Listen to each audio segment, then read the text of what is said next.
కూడా ఎవరు బలం వారికి ఉంటుంది. సింగళూరు వెంకటేష్ గారు సీనియర్ అడ్వకేటు, రాజకీయ విశ్లేషకులు. వెంకటేష్ గారు, మీరు ఒక సీనియర్ హైకోర్టు అడ్వకేట్గా ఈ కేసులో ఎవరి తప్పు, ఏం జరిగింది? ఎమ్మెల్యే విరూపాక్షి తప్పుందా, లేకపోతే జగన్ గారు మాట్లాడే మాటలు కరెక్టేనా, ఏం చెప్తారు? ముందుగా మీకు ప్యానెల్లో ఉన్నటువంటి సోదరులకి అలాగే వీక్షకులకు కూడా నమస్కారం అండి. విరూపాక్షి గారి కేసులో అన్యాయం ఏం జరిగింది అనేది ప్రభుత్వం తరపు నుంచి చెప్తున్నారు కదా. ఒక ఊర్లోకి వెళ్ళి 100 మందితో గొడవ చేశారు, లేకపోతే అక్కడ ఉన్నటువంటి ఎస్సీ సోదరుల మీద దుర్భాషలాడారు, ఆయన యొక్క వైఫ్ యొక్క బట్టలు దించారు అని చెప్పి కూడా చెప్తున్నారు. డెఫినెట్ గా ఇవన్నీ చేస్తే కేసు కడతారు, కేసు కట్టిన దాన్ని బట్టి రిమాండ్ కూడా ఇస్తారు. ఎస్సీ యాక్ట్ ఇంప్లిమెంట్ చేస్తారు కాబట్టి ఇమీడియట్ గా బెయిల్ ఇచ్చేటువంటి పరిస్థితి కాదు. సో ఎంతో కొంత తప్పు ఉంది కాబట్టి రిమాండ్ ఇచ్చారు అని చెప్పేసి అని అంటున్నారు కదా. ఇది ఫస్ట్ ఆఫ్ ఆల్ ఏంటంటే ఈ స్టేట్మెంట్ వెనక్కి తీసుకోండి. రిమాండ్ ఎలా ఇస్తారంటే ఎఫ్ఐఆర్ లో పెట్టినటువంటి సెక్షన్స్ ని బేస్ చేసుకుని ఆ సెక్షన్స్ కి సంబంధించి పూర్వాపరాలు విచారించాలి కాబట్టి నిందితుడిని బయటకు వదిలితే ఏదైనా మ్యానిపులేట్ అవుతాయేమో అని చెప్పేసి అని మాత్రమే ఇస్తారు తప్ప ఆ సెక్షన్స్ పెట్టిన వెంటనే అతని లోపలికి తీసేసుకోవాలి అనేది చట్టం ఉంది కాబట్టి ఇస్తారు. కానీ అక్కడ అతను తప్పు చేశాడు కాబట్టి ఎంతో కొంత తప్పు జరిగి ఉంటది కాబట్టి లోపల తీసుకున్నారు, రిమాండ్కి ఇచ్చారు అనేది అర్ధరహితమైనటువంటి వాదన. అర్థమైందా? లీగల్ గా ఇంకా కొంత సబ్జెక్ట్ ఇంకా కొంత తెలుసుకోండి. ఓకే, ఖచ్చితంగా రిమాండ్ లోకి వెళ్ళిన ప్రతి ఒక్కడు కూడా నేరం చేసిన వ్యక్తులైతే కాదు. ఇప్పుడు సాయి కృష్ణ కేసులో సిఏ నాగరాజ్ వెళ్ళాడు కదా సార్ రిమాండ్ లోకి, ఆయన నేరం చేసినట్ట కానట్ట మీ దృష్టిలో? కరెక్టే కదా చెప్తున్నాం. ఆ సెక్షన్స్ ప్రకారం సాయి కృష్ణ కేసు అవనివ్వండి, విరూపాక్ష గారి కేసు అవనివ్వండి, గ్రావిటీ ఒకటే. ఆ సెక్షన్స్ లో ఆ బలం ఉంది కాబట్టి అతని లోపలికి తీసుకుంటున్నారు అంతే. దాన్ని అక్కడ వరకే చూడాలి. ఇక సాయి కృష్ణ కేసులో ఏం జరిగింది అనేది ప్రపంచం మొత్తానికి తెలుసు, దానికి మనం ఏమి చెప్పాల్సినటువంటి పరిస్థితి కాదు. ఇందాక మీరు రిమాండ్కి వెళ్ళిన వాళ్ళు అందరూ తప్పు చేసిన వాళ్ళు కాదంటే అదే కదా చెప్తుంది బ్రహ్మనాయుడు గారు. సెక్షన్స్ ని ఇంప్లిమెంట్ చేస్తున్నప్పుడు ఆ సెక్షన్ యొక్క గ్రావిటీని బట్టి మాత్రమే రిమాండ్. ఓకే, సాయి కృష్ణ కేసులో ఏం జరిగింది అనేది ఒక సీనియర్ రిపోర్టర్ గా, జర్నలిస్ట్ గా మీకు తెలుసు కదా. సాయి కృష్ణ గారు అమ్మాయి అతను చంపినటువంటి ఆరోపణలు ఎదుర్కొంటున్నటువంటి నాగరాజు గారు చాలా అమాయకుడు అని చెప్పేసి అని చెప్పేటువంటి పరిస్థితి ఉంటే అలాగే పోర్ట్రే చేద్దాం సమాజం అంతా కూడా. కానీ జరిగినటువంటి వ్యవహారం ఏంటో మనకు తెలుసు. విరూపాక్ష గారు కేసులో కూడా ఎవరు బట్టలు చింపారు అనేది ప్రపంచం అంతా చూస్తుంది. నవ్విపోదురు కాక నాకేటి సిగ్గు అని చెప్పేసి అని సామెత ఉంది అటువైపే.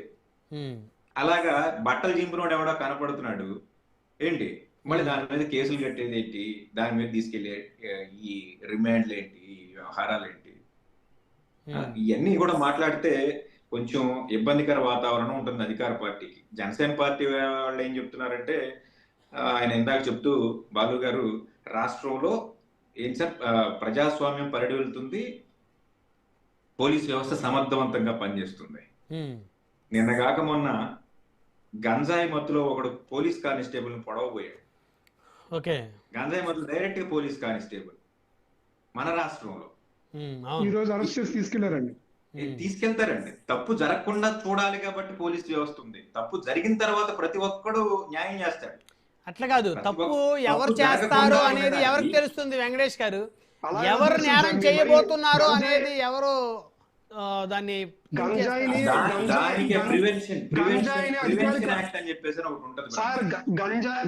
అధికారిక వ్యవసాయంగా మార్చేశారు వైసీపీ ప్రభుత్వంలో ఉన్నప్పుడు. మీరేం చేస్తారు సార్? ఇప్పుడు కదా. ఇప్పుడు గంజాయి అంశం వద్దులేండి బాబు గారు, 2 ఏళ్ళైంది ప్రభుత్వం వచ్చి, 2 సంవత్సరాలు దాటింది, అరికట్టాలి కదా. అధికారం వచ్చిన 24 గంటలు గంజాయిని ఈ రాష్ట్రంలో చేస్తాను లేకుండా చేస్తానని చెప్పినటువంటి నాయకుడు కాదు మీ నాయకుడు. 24 గంటలు మీరు ఇచ్చిన టైం. మీరు గత 5 ఏళ్ళకి ఇప్పటికి కంపారిజన్ తీసుకోండి. బాబు గారు మాట్లాడారు, బాబు గారు వారి సమయంలో మాట్లాడిన సమయం తక్కువ ఉంది, కంక్లూజన్ తీసుకోవాలి. వెంకటేష్ గారు, ఈ కేసు ఎమ్మెల్యే విరూపాక్షి కేసు విషయంలో ఏం జరిగింది, తప్పెవరిది అనేది ఒక 1 word లో చెప్పగలుగుతారా? ఖచ్చితంగా అండి. ఇది ఇది కేవలం ప్రభుత్వం తీసుకునేటువంటి చర్యల్లో భాగంగా పెట్టినటువంటి కేసే తప్ప ఈ కేసు నిలబడేటువంటి వ్యవహారం కాదు. ఎందుకంటే దానిలో ఉన్నటువంటి ఎవిడెన్స్ బయటకు వచ్చేసింది. ఎవరు బట్టలు చింపారు అనేది బయటకు వచ్చింది బ్రహ్మనాయుడు గారు. ఇంకా మనకి కళ్ళు కనపడినట్లు ఎవరు బట్టలు చింపారు, విరూపాక్ష గారు బట్టలు చింపారు అంటారేంటి? కాబట్టి తప్పు ఎవరు చేశారు ఏంటి అనేది మనకు తెలుస్తుంది కదా. ఇక పక్క కాన్స్టిట్యున్సీకి వెళ్తే ఒక ఎమ్మెల్యే 100 మందిని తీసుకుని పక్క కాన్స్టిట్యున్సీకి వెళ్తే ఖచ్చితంగా కేసు కడతాం. సొంత కాన్స్టిట్యున్సీకి వెళ్ళేటువంటి రైట్ కూడా లేదా? అలా సొంత కాన్స్టిట్యున్సీలో రైట్ ఉందనే కదా మనం చింతమనేని ప్రభాకర్ గారి మీద కేసు కట్టకుండా వదిలేస్తాం. ఇప్పుడు ఒక న్యాయవాది మీద ఇంటి మీద అర్ధరాత్రి 2 గంటలకు 12 గంటలకు మధ్యలో దాడి చేసినప్పుడు అతని మీద కేసు కట్టకుండా పైగా న్యాయవాది మీదే కేసు కట్టాం కదా.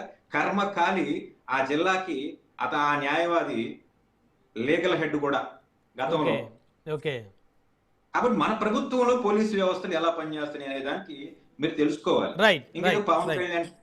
ఇంకేదో పవన్ కళ్యాణ్ గారి యొక్క పర్యటనల్ని ఒప్పుకోలేదు రకరకాల. పవన్ కళ్యాణ్ గారు ఆ రోజు కార్పొరేటర్ కూడా కాదండి, ఒక పార్టీ అధినేత మాత్రమే. ఈ రోజు డిప్యూటీ సీఎం, ఈ రోజు అడ్డుకోమనండి ఎవరన్నా. ఎందుకు అడ్డుకుంటారు? అధికారంలో అడ్డుకుంటారేంటి?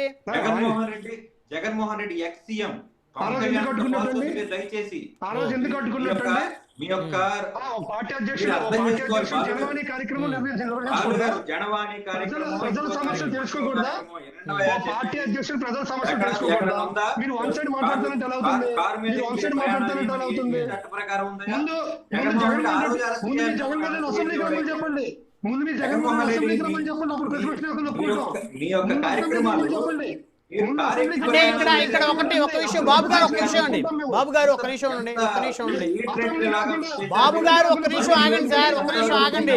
క్రాస్ టాక్ చేయొద్దు, మళ్ళీ మీకు సమయం ఇవ్వలేము. వెంకటేష్ గారు, అంటే నాకున్న లీగల్ నాలెడ్జ్ ప్రకారం ఏంటంటే చట్టసభలో ఉన్న వ్యక్తి చట్టసభకి ఎన్నికైన